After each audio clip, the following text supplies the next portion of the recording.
Friends, welcome to Biology by DG. We are discussing the transport in plants, and in this video we discuss the different factors that affect transpiration, because this is very important from examination point of view. Factors affecting transpiration. The factors which affect transpiration, they are both external factors and internal factors. First, let us discuss the external factors, and then we'll discuss the internal factors. From among the external factors, one that is very important is humidity. Humidity. So what is humidity? Humidity is the moisture content in the atmosphere. And in the atmosphere, usually 70-75% of humidity is always present. It may increase or it may decrease depending upon different seasons. But normally 70-75% of moisture content is always there. So in transpiration, what happens? Transpiration is basically a process of evaporation from the surface of the leaf. So suppose this is the upper epidermis, and here the stomatal pore is there. This is the epidermis and this is the stomatal pore, and these are all the mesophyll cells. Now what happens? Due to light or temperature, the water molecules then will be evaporated to these intercellular spaces. Simple evaporation, but this is not transpiration. When these water molecules will be diffused, that is diffusion, simple diffusion. When these water molecules will be diffused to the outside, then we'll call that transpiration taking place. That means to what extent this diffusion will take place, that depends upon again the pressure gradient. Now, if the water vapors are very high in the air cavities and outside the air is dry, so naturally the rate of diffusion will be more. That means we can tell that transpiration more. But suppose, as happens during rainy season, suppose the external atmosphere is full of humidity, that means it is saturated with water vapors. Then these water vapors cannot go out. That means the humidity is one of the important factors for this transpiration. If the humidity is less, then transpiration will be more, and the humidity more, transpiration less. But this less and more, again, as already have told you that in the atmosphere already 70% is there. So if from 70% it will increase to 100%, then only it will gradually decrease. But you should not think that if you will come to zero humidity, what will happen? In zero humidity, the plants will die. They cannot survive. So when humidity is less, means it is around 70%. You should not think that it should be 50% or zero. That is one of the important things.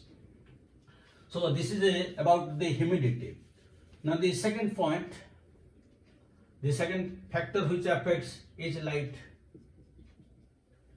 Because in the mechanism of photosynthesis we have discussed that the photosynthetic theories, we have discussed star sugar hypothesis, we have discussed the hydrogen and potassium exchange theory, and all these theories they depend upon light and dark. Because the hydrogen potassium exchange theory, that the stomatal lobe opens only when light falls, and when light falls, the starch is converted to malic acid, and what happens? All those things we have discussed. That means light is responsible for opening up stomata. But again, the light has 7 colors. Be sure. Which colors of light are more responsible for transpiration? Usually scientists have found that the blue and red colors. These two colors are more efficient, and these two colors, they are more responsible for photosynthesis. So this same two spectra, blue and red, are also responsible for transpiration. Then come to the third one. The third one, you can take temperature. Now, as already I have explained here, that the basic thing when transpiration is taking place, first thing from the mesophyll cell, the water is to be evaporated. And if the temperature of the atmosphere will increase, the evaporation will be more. and then there will be diffusion. So when temperature increases, also there will be increase. With the increase in temperature, there will be increase in transpiration. Then fourth point. Fourth point is we can take the wind. Wind. Now how wind is? When wind will blow, it will carry out the transpired vapors away, and again the dry air will come, so that transpiration will take place in a rapid rate. Now these are the stomatal pores, these are the epidermal cells. Now the water vapors, they have come outside, these are the water vapors. If these water vapors will remain like that, then the diffusion pressure gradient will decrease and further transpiration cannot take place. Now if air will blow, when air will blow, we call it wind. So when the air will blow, they will carry out the moisture, and again the dry air will come. So when a dry air will come, the difference in the gradient of water vapors will be much different, so transpiration will take place. That means when the wind blows, that's the rate of transpiration increases. But again here you should not think that when wind will blow in a very fast rate, in 100 kilometers per hour, then there will be more transpiration. Then the answer is no. Because when the wind will be of higher velocity, it will have a mechanical effect on the plant body, and in that case the stomatal pore will close. That means when the wind velocity is of a medium type, the rate of transpiration will be more. But when it will still severe, then again it will lead to closure. That is also one of the important things. Then another factor is atmosphere. As we go up, suppose from the sea level, we'll go some up the hills. So when you will go up in hills, what will happen? The atmospheric pressure will decrease. Atmospheric pressure will decrease when we go up hills. And when atmosphere decreases, water evaporates at a lesser temperature. That means if we go to hilltops, the atmospheric pressure will decrease. That means the evaporation can take place in a much faster rate. That means transpiration will increase. Transpiration increases. When atmospheric pressure decreases, transpiration increases. So this same thing happens when we go up or in the hilltops. Then the sixth factor is the carbon dioxide. Now again in the mechanism we have discussed, if the carbon dioxide considerably increase, then the pH will be lower, that means it will be highly acidic, and in that case it will favor formation of abscisic acid, which is a stress hormone, and that will lead to closure of stomach. That means when abscisic acid is formed, it will lead to closure of stomata. Then another factor, the seventh factor,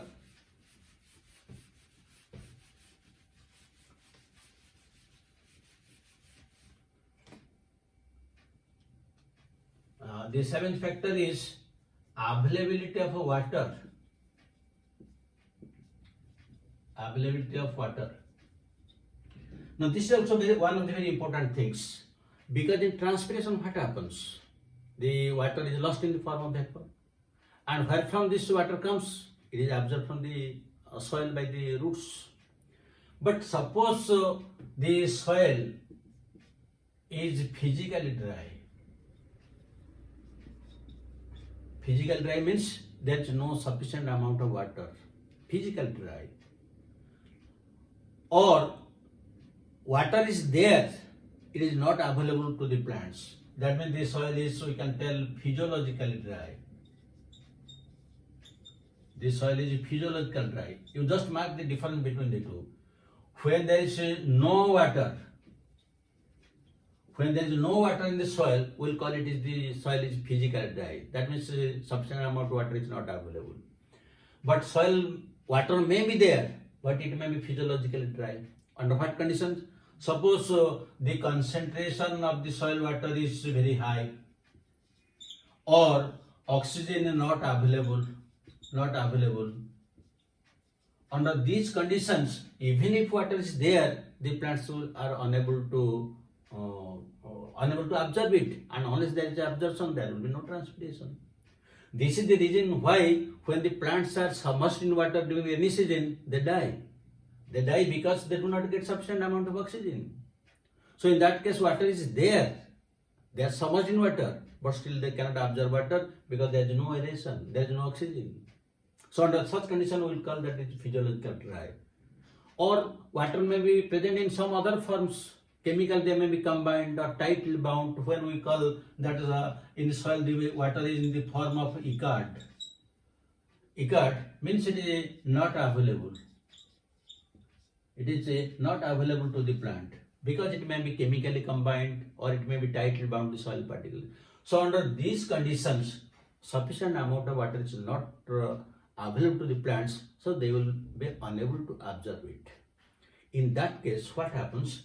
Usually, when the transpiration increases, the rate of absorption increases, because we have discussed earlier that water is absorbed and translocated due to transpiration pool. So there is a proportion in the rate of transpiration and rate of absorption water. But when the soil is physically or physiologically dry, what will happen? Now I will plot one graph like this, and if this is the rate of transpiration, then the absorption will be like this. That means this blue line is absorption, while this is the transpiration.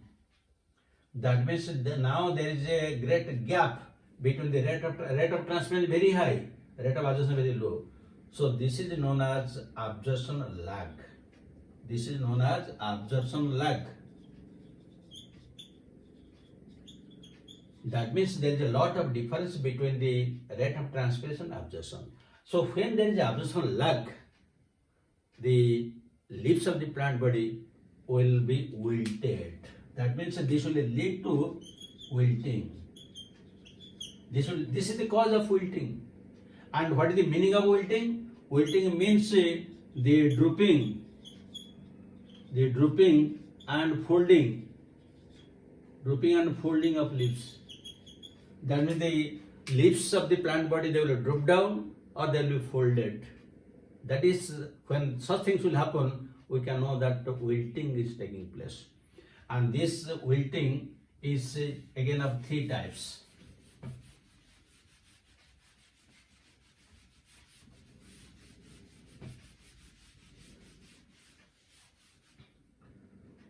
The wilting is of three types.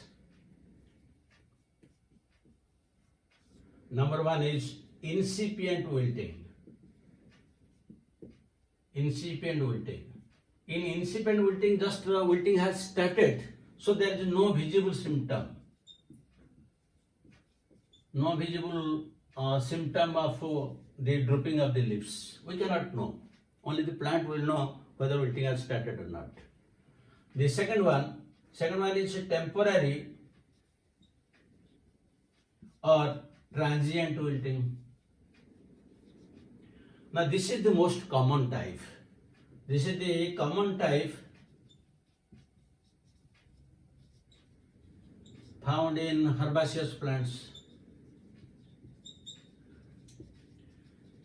If you have observed the plants in your garden or the plants that you have put in your pots, in summer days what happens? In summer days, during daytime, all the flowering plants, they will wilt. During these summer days, they will wilt. Then during evening you don't give water, and you will find that during the night time they will return back to the original condition. The original condition, they will return back. That means the drooped leaves will automatically come to their normal size, even if you don't give water to them. That means to avoid transpiration in hot summer days, the leaves have drooped or folded to avoid transpiration. And when during night time there is no transpiration, so they will return back to this original position. So this is temporary transient wilting. The third one is permanent wilting. In case of permanent wilting, what happens? There is no availability of water in the soil. That means the water is in the form of echard. That means not available. Even if water is there, it may be chemically combined or tightly bound, it is not available. Under such conditions, the leaves will be permanently droop or folded, and even if you give water, the original condition will not return back. That means that means the plants or better to write the leaves will not return back, will not return to original condition, even if water is given. That is permanent and ultimately will lead to the death of the plant body. So this is the availability of water, which is important because it causes wilting. So these are the external factors. Now what are the internal factors? The internal factors, because already we have discussed that transpiration mostly takes place to the stomata, and the number of stomata again will vary between the dorsiventral and isolateral leaves. So what are the different internal factors? The internal factors may be number one, surface area of leaf. That means the greater the surface area, the greater will be the number of stomata. Number two, type of leaf. Type of leaf means whether it is dorsiventral, because here leaf is the stomata present only in the lower side, or whether they are isobilateral. So all these things that depends. Then the third point is number of stomata, because ultimately water will be lost only through the stomatal aperture. So if the stomata number will be more, then the transpiration will be more. Then the fourth is the structure of stomata, because in the xerophytic leaves you will find sunken stomata. So if there will be sunken stomata, naturally transpiration will be less. So these are some of the internal factors which also regulate the transpiration. So these are the different external and internal factors. Now we will conclude this discussion with the last point, that is guttation.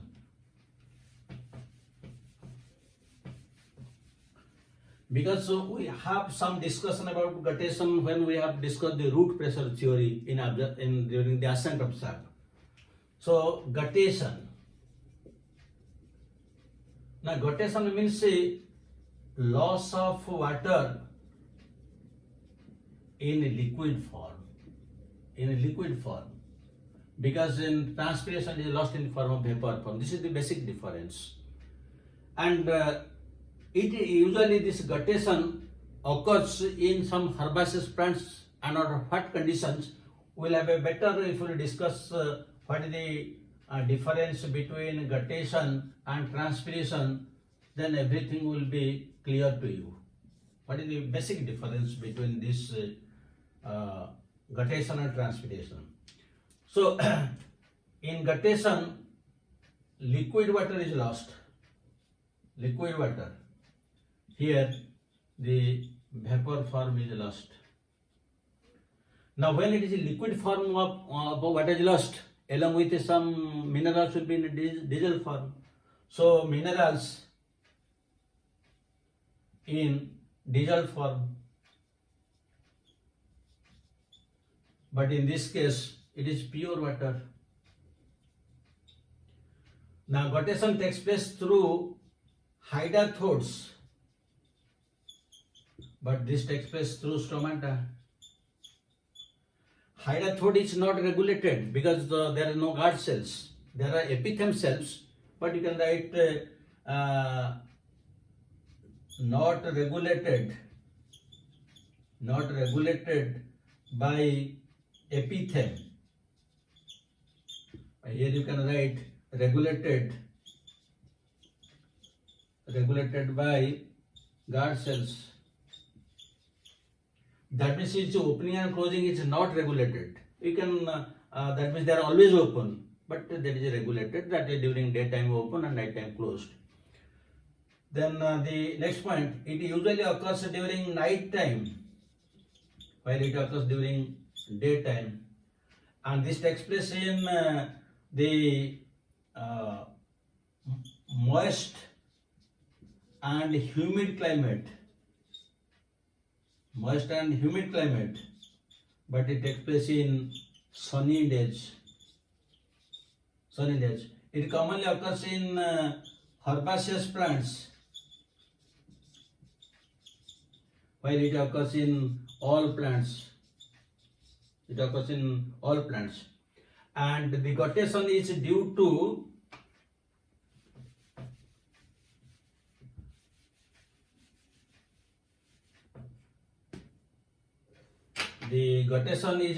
root pressure. It is due to root pressure, but this is due to the pull, transpiration pull. This is due to positive pressure, because root pressure is positive, and this is due to negative pressure. So now I hope you have a very clear understanding about what is the difference between guttation and transpiration, where this one takes place and where that one takes place. So with this, the discussion is complete. Let us discuss at least one question.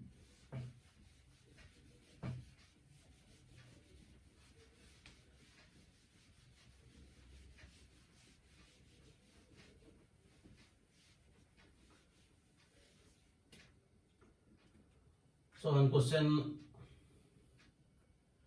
find out the wrong statement. A choice, transpiration is regulated. B, water lost in form of vapor. C choice, guttation occurs during day but in liquid form. In liquid form, and guttation